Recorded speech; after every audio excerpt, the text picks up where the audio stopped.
Elcio, helicóptero pousando. Dá o start pro helicóptero da PM. São vários sacos pretos. Tem muita coisa, galera. Muita coisa. Vários sacos pretos.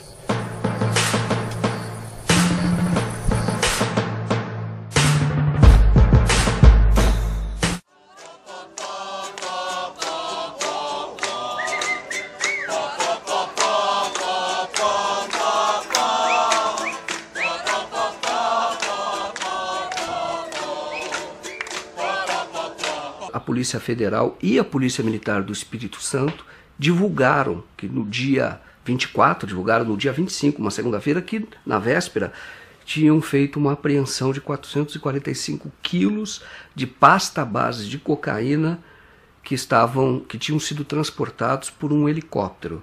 Aí a grande surpresa da ocasião foi que se soube que esse helicóptero pertencia ou pertence à família Perrella. Os políticos envolvidos são políticos importantes em Minas Gerais, são políticos conhecidos pelas ligações que têm com uma pessoa que se apresenta hoje como candidato a presidente da República. Define uma palavra, cruzeiro. Uma palavra só. Paixão. Dinastia. Perrella? Aécio Neves. Amigo. O helicóptero do deputado Gustavo Perrella, filho de Zezé Perrella, saiu do Paraguai, fez um pouso em hotel fazenda de luxo em Jarinu, interior de São Paulo, onde deixou uma parte da droga, e no dia seguinte pousou em uma fazenda em Afonso Cláudio, Espírito Santo, onde houve o flagrante. Foram presos o piloto Rogério Almeida Antunes, funcionário da Assembleia Legislativa de Minas Gerais, o copiloto Alexandre José de Oliveira Júnior, o empresário Robson Ferreira Dias e o jardineiro Diélio Rodrigues. É a segunda maior apreensão de droga lá do Espírito Santo, uma das maiores que já houve no Brasil, de quase meia tonelada de pasta base de cocaína. Ihu! É, estilo tu é doido, maluco. Essa investigação, vou dizer, é uma pena que ela acabou, que a Polícia Federal fez questão de livrar todo mundo, que o procurador saiu, mas o maior prejuízo é que ela realmente poderia contar melhor a história do tráfico no Brasil. Será que tem muita droga aí, meu irmão? Tem. Vamos lá, a gente vai lá, você precisa fazer uma cópia. Há uma tendência muito grande do processo ser anulado. E ele sendo anulado, o helicóptero perde a razão de ser. É como se não tivesse havido esse tráfico. Nos dias seguintes ao da apreensão, ao da divulgação pela Polícia Federal, os fatos foram todos jornalisticamente, os fatos divulgados, jornalisticamente muito relevantes, surpreendentes. Então você descobre que o piloto ele era funcionário da Assembleia Legislativa de Minas Gerais. O próprio deputado autorizou o transporte, dizendo que não sabia do que se tratava, mas autorizou que se fizesse esse transporte. Aí começa a ter algumas informações não confirmadas de que a cocaína teria vindo do Paraguai e iria para a Europa. Então torna essa apreensão ainda mais, vamos dizer assim, relevante do ponto de vista criminal, porque é tráfico internacional. Mas a imprensa em geral, ou a imprensa, a chamada grande imprensa, não deu bola para isso. Não deu bola. Ela tentou esconder o caso, esconder rapidamente, falava muito pouco, não falava muito das ligações políticas do senador Zezé Perrella. Não houve divulgação na mídia impressa, por exemplo, ou na televisão da liberação dos traficantes. Uma liberação feita no dia em que eles prestariam o depoimento ao juiz. O juiz não quis ouvir o depoimento. Poderia ter ouvido o depoimento e liberado depois, mas não. Antes que a audiência começasse, ele veio com a decisão de que não iria ouvi-los. O procurador, então, ele simplesmente abandona o caso, insiste para abandonar o caso e diz o seguinte: olha, eu não posso porque agora eu sei de fatos, ouvi coisas que me fazem testemunhas de defesa dos traficantes. Então é uma coisa absurda, entendeu? A pessoa sai da condição de acusador para ser testemunha de defesa dos traficantes. Você imagina, por exemplo, um outro caso famoso, o caso do Mensalão. Você imagina o procurador da República, na época, o Gurgel, ou mesmo o anterior, ele simplesmente, depois de iniciada toda a acusação, ele diz, olha, não posso mais, eu agora vou ser testemunha de defesa dos acusados. É um total escândalo. Mostra a disposição do órgão de acusação, aquele que deve fiscalizar, aquele que deve acusar, mostra ele, na verdade, preocupado em livrar a cara das pessoas.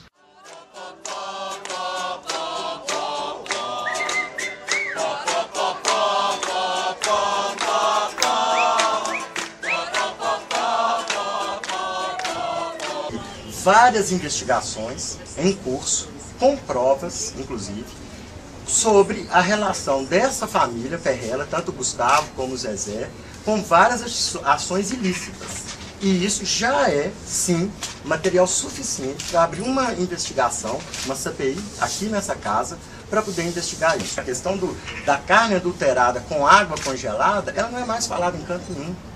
A questão dos 2,5 milhões numa verba estadual dedicada à família, à empresa deles, não é mais falada. Nós temos o medo que essa questão de 450 quilos de cocaína dentro de um helicóptero de um deputado estadual, numa fazenda, num senador, isso cai no esquecimento muito rápido. Uma pessoa que você precisa jogar luzes, entendeu? Porque eu diria, o que se diz no Estado, que ele é financiador das campanhas, grande financiador das campanhas,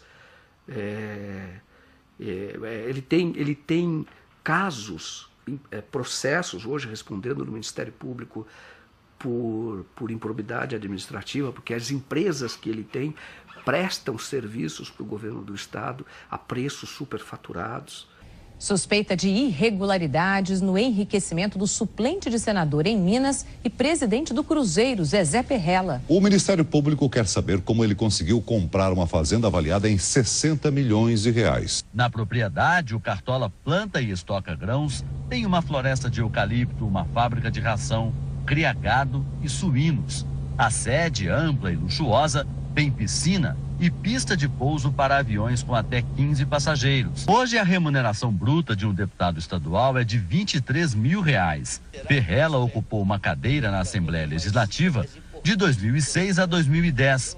Também foi deputado federal de 99 a 2003. O Ministério Público quer saber de onde veio o dinheiro para o patrimônio se multiplicar tão rápido. O senador Aécio Neves impôs ao ex-presidente Itamar Franco, quando candidato ao Senado, que tivesse como suplente o Zezé Perrella. Consta que o Itamar Franco não queria, mas até para ser eleito foi uma exigência do Aécio. Como é que é a história da fazenda? A minha fazenda fica a 300 e poucos quilômetros. Essa aqui saiu na televisão aí, que a Record mostrou. Na Record? Eu ia sempre de avião, porque eu estou a 40 e poucos quilômetros de 4 cidades, né? Por terra. E quando você vai de carro, você tem que atravessar balsa, essas coisas todas. Resolvo ir numa cidade do lado lá, que chama Paineiras. Estava eu e meu diretor de futebol. Chegando lá e tomamos umas pinguinhas, né? Evidente. Voltando, fazenda? Cara, eu não achava fazenda nem pro diabo. Cheio Você de eucalipto, dirigindo? entroncamento, eu dirigindo. Tinha uns caras bebendo lá, eu parei, falei com o cara assim, chamei o cara lá, ele veio no carro, falei, você podia me fazer um favor, onde é que é a fazenda do Zezé Perrella? Ele falou, pô, tá me tirando, Zezé Perrella é você. Falei, eu sei que eu sou eu, caramba, eu não sei onde é que é a minha fazenda. Então, eles são populares em Minas Gerais, por conta do envolvimento deles com o futebol profissional, com o Cruzeiro. Eles são conhecidos também, bastante conhecidos, vamos dizer assim, de promotores do Ministério Público, porque já vem tentando há muito tempo investigar a família, mas sempre esbarram, os processos não andam, pelo menos não andavam até o helicóptero. E em Minas Gerais, eles são conhecidos por terem poder, bastante poder, ameaçar jornalistas. O único jornal que chegou a fazer denúncias contra ele, trocou de proprietário, tem um outro proprietário, e o jornal simplesmente não fala mais, nem do caso do helicóptero. É hoje em dia? Exato, é hoje em dia. O seu nome, por exemplo, foi ligado à queda de um helicóptero agora, recentemente, em Minas Gerais, com 400 quilos de cocaína. É uma piada, está preparado, senador? Isso é uma piada. O senhor acredita que acompanhar a família? Não, ele tem que explicar, até hoje não ouvi nada que, acho que ninguém menos que o vinculasse a essa questão. Temos que dar ele o direito de defesa, mas é preciso que isso seja rapidamente esclarecido. O senhor já é... A blindagem em Minas é absoluta, né? Eu costumo dizer que em Minas Gerais, por exemplo, não existe mais a tese de Montesquieu, a separação dos três poderes. Aqui, executivo, legislativo e judiciário se misturaram num só. A gente costuma dizer que se foi trocado pelo lema dos mosqueteiros, né? Um por todos e todos por um. Se é verdade que não há envolvimento dos proprietários, mas por que esse helicóptero foi usado? Então, o helicóptero, ele acabou sendo, ele é um grande ponto de interrogação. 3 ou 4 dias depois da apreensão, você tem o delegado da Polícia Federal que convoca, que chama a imprensa para dar uma entrevista cujo objetivo era mostrar ou dizer que para a Polícia Federal, o Zezé Perrella, senador dono do helicóptero, o deputado dono do helicóptero, não tinha nenhuma relação com esse caso. Ele veio num papel que não é dele. O papel dele é apurar. É por isso que existe o aparelho policial. O chamado, quando as pessoas que entendem de direito dizem, o chamado contraditório, quando você vai provar que não é bem assim, você vai dar uma versão contraditória, esse é o papel do judiciário, é quando chega ao juiz. Mas até ali, você tem um aparelho, o aparelho policial, o aparelho do Ministério Público, é justamente de acusação. É justamente de buscar, quando vem indícios, buscar elementos para poder acusar. Isso é para proteger a sociedade. Só que não é justo que essas pessoas, nesta fase de indiciamento ou de suspeita, elas sejam presas. Mas, enfim, elas são efetivamente suspeitas. Agora, depois você tem o judiciário, que seria imparcial, que julga ouvindo advogado de defesa e Ministério Público. Neste caso, você parece que só tem defesa. Você não tem acusação. E aí quando se diz que a própria imprensa, que tem esse papel, nós ouvimos já que ela é o cão de guarda da sociedade, que ela tem esse papel de fiscalização, ela também não fez, ela também se omitiu. Você tem, por exemplo, uma pessoa do Rio de Janeiro, que é o Robson Ferreira Dias. A polícia disse que ele era um comerciante, assim, menosprezou, como se fosse uma pessoa um laranjão. E não é. Esse era empresário de futebol, também empresário de futebol profissional. E tem muitos bens na cidade dele, em Araruama. Ele fez viagens para negociar a compra da cocaína na Colômbia. Ele fazia os contatos na Europa. O Alexandre tem uma escola de pilotos em Campo de Marte. E aí quando você conhecia o Alexandre, então você vê que o Alexandre era um empresário em ascensão, crescendo muito rápido. Em 3 anos ele não tinha nenhum helicóptero, passou a ter 5, muitos alunos, ele muito ambicioso, muito articulado, muito preparado, muito inteligente, sem nenhuma passagem pela polícia. Ele era maçom, participava de associações de pilotos, ele era um cara respeitado, entendeu? Como empresário, em ascensão. 26 anos, um empresário. Deu entrevista em rede nacional. Alexandre, você é traficante? Não sou traficante. Com toda sombra de dúvida, não sou traficante. Mas você foi buscar cocaína e levou para o Espírito Santo? Negativo, seu Joaquim. Fui contratado para fazer um voo do Paraná para o Espírito Santo de produto eletrônico e veterinário. Em momento algum nós tínhamos conhecimento que estávamos transportando cocaína. Nem eu e nem outro piloto, o Rogério. O senhor acha que foi usado? Com certeza foi usado. Com que objetivo? Olha, eu não sei te dizer, mas eu acredito que qualquer piloto que soubesse que estivesse transportando cocaína não pousaria em nenhum aeroporto controlado. Você entendeu? A gente pousou em Avaré, pousamos em Divinópolis. Você você entendeu? Com conhecimento da carga, se tivéssemos o conhecimento, a gente não pousaria em nenhum aeroporto. Agora, Alexandre, de qualquer forma, pelas fotos que a gente vê, eram tabletes ali de cocaína. Pelos vê lá no porta-malas do carro, vê no banco de trás. Isso eles abriram as malas para jogar no carro. Mas quando saiu da aeronave, tanto no vídeo da Polícia Federal, estava tudo em sacos pretos, né? Estava em malas pretas e caixas, né? Então eu acredito que eles rasgaram para jogar no carro, né? Para caber, até porque o volume era... E quando você viu? Aí a gente se desesperou, tanto eu como o Rogério, né? Os dois correram para abastecer. Só que aí então a aeronave já tinha sido desligada, né? Se a gente tivesse conhecimento, a gente não ia desligar. A aeronave não precisa ser desligada para abastecer. A gente poderia abastecer. Se a gente tivesse conhecimento do que era, a gente ia abastecer a aeronave acionado. A gente cortou a aeronave, desceu, foi buscar o combustível. Ninguém estava... em momento algum a gente tinha ciência do que se tratava. Só quando eles começaram a abrir. Aí bateu o desespero. Só que quando a gente viu o que era, já começou a chegar a polícia, né? Agora, Alexandre, tem uma mensagem que é trocada por o piloto, pelo Rogério, com o primo dele, em que ele diz que estava transportando coca. E tira até uma foto. E transmite uma foto. Eu não tive acesso a isso, eu não vi. O que eu posso garantir é que a mercadoria veio toda em malas e caixas fechadas. A gente não tocou em nada, a gente não carregou a aeronave em momento algum. E qual era a linha de defesa do senhor? A nossa linha era justamente nisso aí. Que ele não tivesse conhecimento que era droga.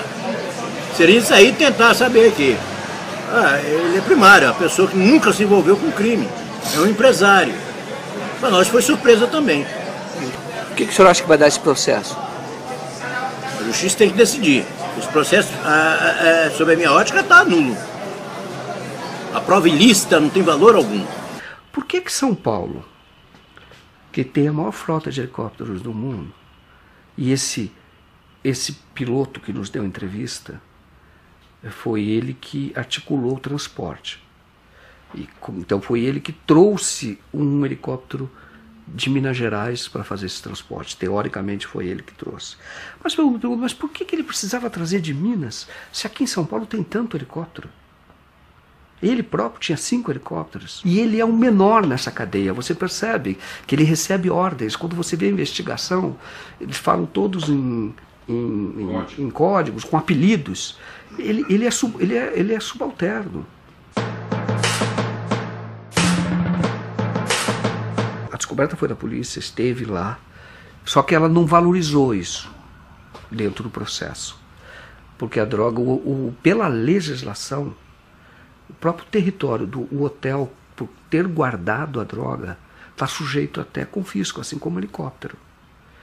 E então são pessoas que são empresários sem nenhuma passagem, riquíssimos, são donos do hotel. Num Jeep verde, eram 3 homens que vieram até o helicóptero, pegou o Jeep e levou para dentro do hotel. Estavam todos em malas pretas, em sacolas pretas grandes. Foram todas para o hotel. No dia seguinte ele volta lá, pega de novo, só que havia menos sacolas, havia 3 sacolas a menos. Volta de que horas vocês pararam em Jarinu? Isso, quando veio e descarregou. Do Campo de Marte para Jarinu dá 15 minutos. A gente chegou lá um meio de 15 mais ou menos. Isso quando estava indo, pegando a mercadoria. Exatamente. Mas e quando descarregou a mercadoria, era que horas? Era por volta de umas 4h30, 5 da tarde. De sábado? De sábado. E você sabe quem são as pessoas que pegaram essa droga? Eu não sei quem são as pessoas. A única coisa que foi passada é que ia ter um Jeep e iam ter 3 pessoas para receber. Um Jeep verde e 3 pessoas. Né? Segundo ele, era funcionário dele da 25.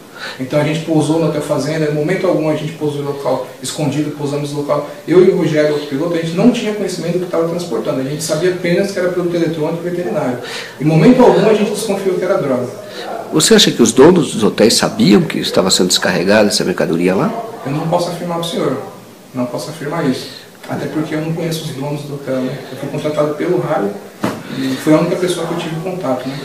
Então quando você vê esse helicóptero, você vê a escola de helicóptero, o cara crescendo muito, o empresário. Você vê outro empresário de futebol do Rio de Janeiro. Aí você vê esse hotel, é grandioso esse hotel. Tem shows do Bruno e Marrone, aquelas coisas bem grandes, sabe? Vai muita gente lá. Entendeu? Aí quando você vê isso, você fala, cara, você tá... Olha que oportunidade que a gente tem de contar bem a verdadeira história do tráfico.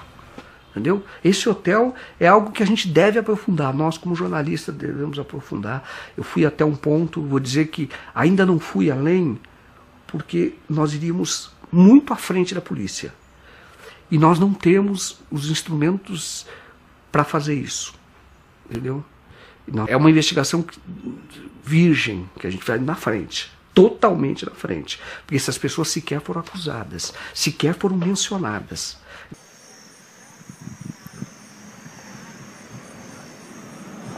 Afonso Cláudio, ela vive assim. Afonso é uma cidade pequena, uma cidade de 30 mil habitantes, de atividade agrícola assim, intensa, cidade de morros.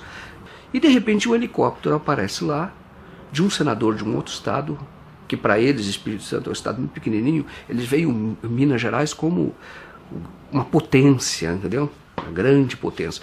Então vem de lá com quase meia tonelada de cocaína, de pasta base de cocaína. O próprio juiz, com quem eu conversei longamente, ele recebeu a visita da DEA, agentes americanos, justamente para dizer, primeiro, o Brasil é a porta de entrada de droga para a Europa.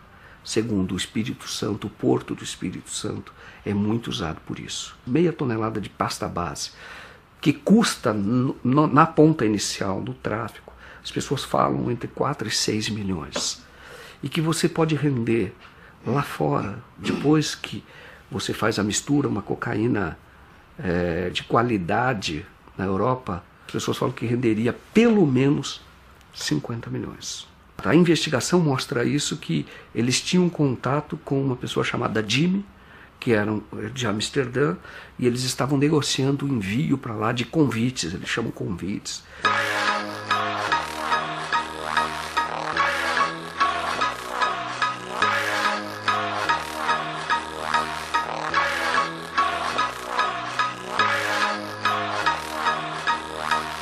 A investigação parou. Os caras foram soltos. Foram soltos sem pagar fiança, sem exigir, por exemplo, tornozeleira, que poderiam ficar em tornozeleira, sem nenhuma obrigação de comparecer mais à justiça. O helicóptero pode ser devolvido para a família Perrella. A droga vai ser queimada, mas ninguém tem certeza que se o que vai ser queimado será a mesma droga. Aí diz, olha, e como é que fica a sociedade? Por que estamos fazendo tudo isso?